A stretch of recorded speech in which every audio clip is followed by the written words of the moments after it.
Kwentong Pambata. Ang Tea Party ng Salamangkero. Noong unang panahon, sa isang malayong kaharian na kung tawagin ay Monotonous Isles, may nakatirang 14 na taong gulang na kung tawagin ay si King Wistful. Pinalitan ni King Wistful ang pangalan ng kaharian na kung tawagin dati ay Cheerful Isle. Lahat ng nakikita ko sa kahariang ito'y walang buhay at pangit. Ito ang pinaka-nakakainip na lugar sa buong mundo. Ang mga tagapag-alaga at konseho ay ginawa na ang lahat para pasayahin siya, pero wala ni isa mang nagtagumpay. 5 magkakasunod na bilog na isla. Kung may isa lang sa mga ito ang parisukat, baka maging maganda ito. Habang nakatayo ang hari at nalulungkot para sa sarili niya, narinig niya ang boses ng isang batang babae na kumakanta ng kakaibang kanta. Sing-song! Huwag kang magtagal! Wistful, Wistful! Maglaro na tayo! Tingaring, magmadali ka, hari! May maganda akong sasabihin sa'yo! Tingaring ang butihing hari! Hindi ako papakantahin buong araw! Nang marinig ni King Wistful ang kantang ito, nakaramdam siya ng pananabik. Tumakbo siya palabas ng palasyo, tumakbo pababa ng burol papunta sa boses na yon. Kasabay nito, ang munting babae ay napansin agad ng hari at tumakbo rin papalapit sa kanya. Ikaw pa yung kumakanta kanina? Saan ka nang galing? At sino ka ba? Aba, napakarami namang tanong ng hari. Ang pangalan ko ay Eyebright. At oo, ako nga ang siyang tumatawag kanina sa'yo. Oh, pero bakit mo naman ako tinatawag? Ang salamangkero na ang tirahan ay malayo rito, ang nagsabi sa akin kumanta raw ako para sa'yo. Wala akong kilalang salamangkero. Talaga ba, ha? Anong silbi ng pagiging isang hari kung wala kang kakilala sa lahat ng nakatira sa kaharian mo? Si King Wistful ay biglang nakaramdam ng hiya. Naku naman! Hindi ka talaga masaya, tama ba? Paano ako magiging masaya sa malungkot at madilim na kahariang gaya nito? Ano ba ang pinagsasasabi mo riyan? Ang kaharian mo ang pinakamagandang kaharian sa buong mundo! Kalokohan! Sumama ka sa akin sa may burol at ipapakita ko sa iyo kung ano talagang itsura ng kaharian ko. Ang hari at ang batang babae nagunahan paakyat sa tuktok ng burol. Nang marating na nila ang tuktok, pinagmasdan nila ang kaharian. Ayan! Nakita ka na ba ng ganito kadilim na lugar? Madilim? Tingnan mo kung paano nasisinagan ng araw ang mga mais sa bukid. At tingnan mo ang magagandang kulay pula at asul na hanay ng mga bulaklak. Pula? Asul? Ang nakikita ko lang ay kulay apong mga bulaklak. Yung karagatan naman. Alam mong hindi ito nagbabago.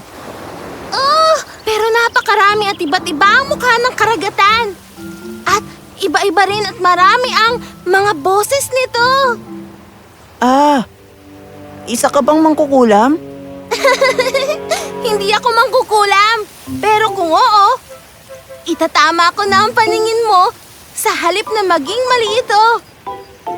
Alam mo ba, bakit hindi tayo magpunta sa salamangkero at hilingin sa kanyang alisin sa iyo ang sumpa?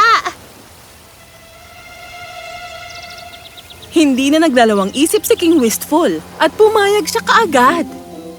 Ang dalawa ay tumakbo pababa ng burol at maya-maya pa'y narating na nila ang bukana ng napakagandang ilog.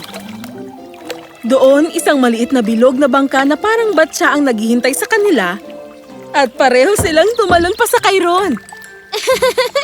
Napakasaya talaga nito! Gagalitin mo ang bangka pag hindi ka umupo na maayos.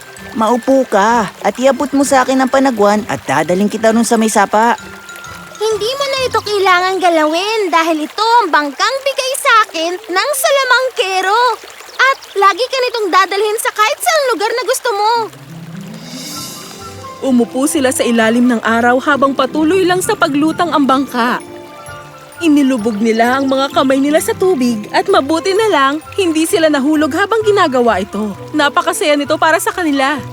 Nang tumigil na ang bangka, nakita nila ang mga sarili nila sa dulo ng dalampasigan at sa di kalayuan ay naroon na ang bahay ng salamangkero.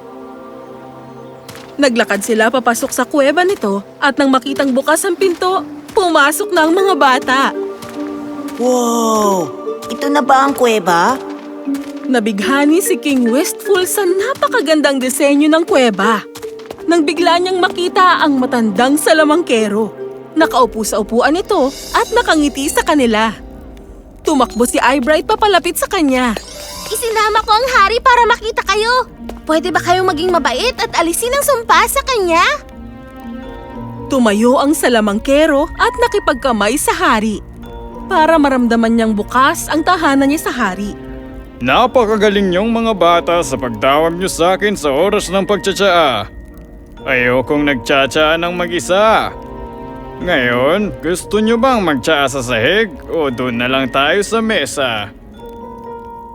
Pinili ng hari ang sahig dahil lagi naman siyang kumakain sa lamesa sa buong buhay niya.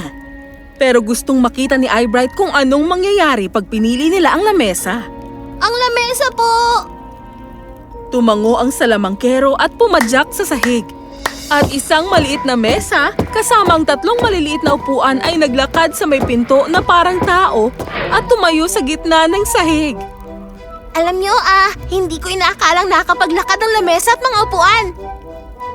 Ano sa tingin mo ang gamit ng 4 nilang paa? Nagsimulang gumawa ang salamangkero at nagsindi ng apoy para gumawa ng tsaa. At ang 2 bata ay pumunta sa may cabinet para kunin ang magagandang kubyertos at mga pagkain. Labis silang natuwa na makitang puno ang cabinet ng masasarap na chocolate creams at plum cake. Ang tea party ay naging napakasaya. Ang salamangkero at mga bata ay nagkwentuhan tungkol sa kung ano-anong bagay habang humihigop ng mainit na tsaa at kumakain ng cakes.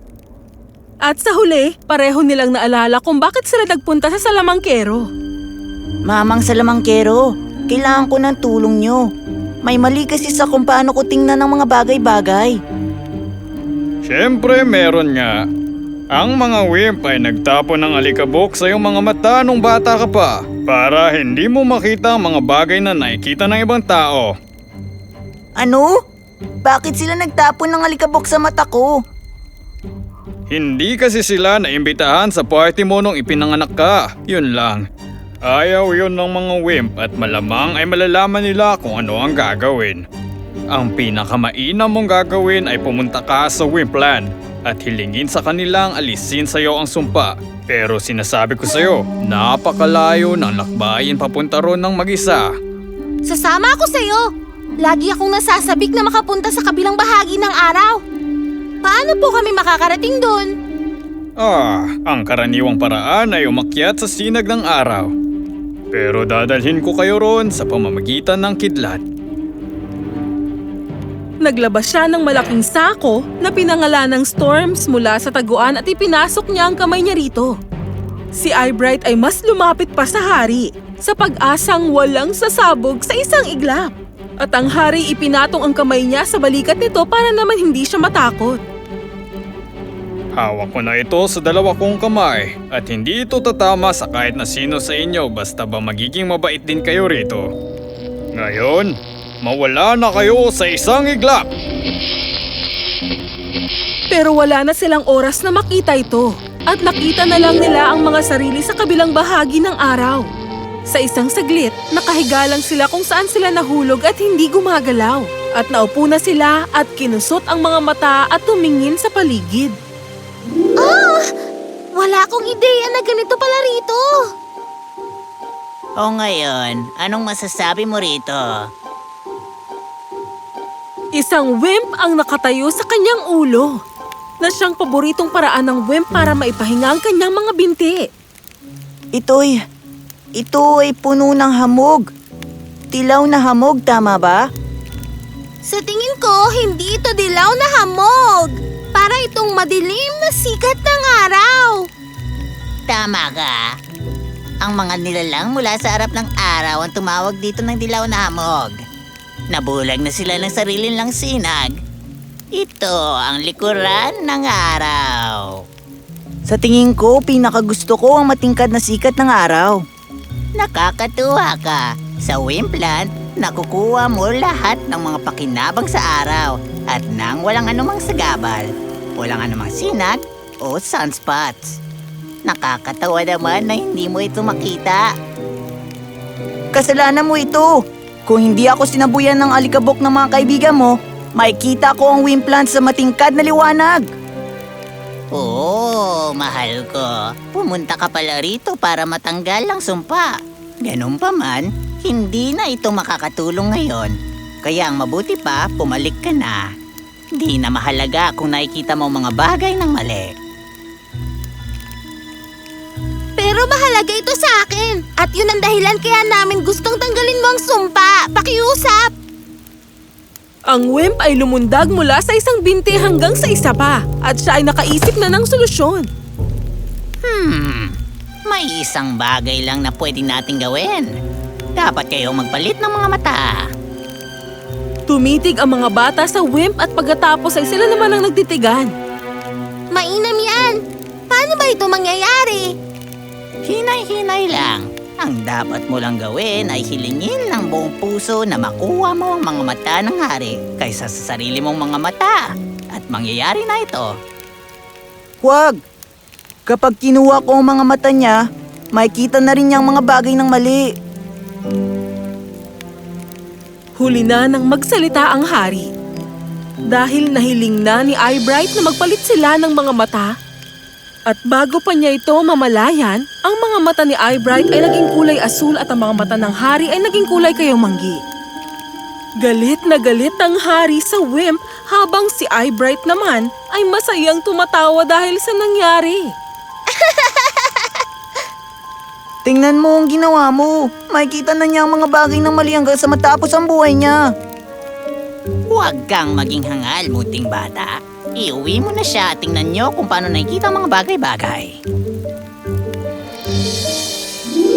Bago pa man nila ito mapagtanto, ay nakatayo na sila sa tuktok ng burol at nakatingin sa kaharian ng Monotonous Isles. Oo! Ito ba ang kaharian ko? Napakaganda nito! Tingnan mo kung paano nasisinaga ng araw ang mga mais sa bukid. At tignan mo ang magagandang kulay pula at asul na hanay ng mga bulaklak. Hindi ba isa itong napakagandang kaharian? Ngumiti si Eyebright bilang pagsang-ayon. Yun nga lang, ang nakita na lang niya ay 5 magkakasunod na bilog na isla. Oo, tama ka. Gaya ng sabi mo, isang napakagandang kaharian. At kaya nagkatitigan ang kanilang mga mata. Sa paglipas ng panahon, ginawa ni King Wistful si Eyebright bilang reyna ng Monotonous Isles. At nagsuot siya ng korona sa halip na sunbonnet. Buong puso niyang ipinagkaloob ang kanyang paningin para kay King Wistful.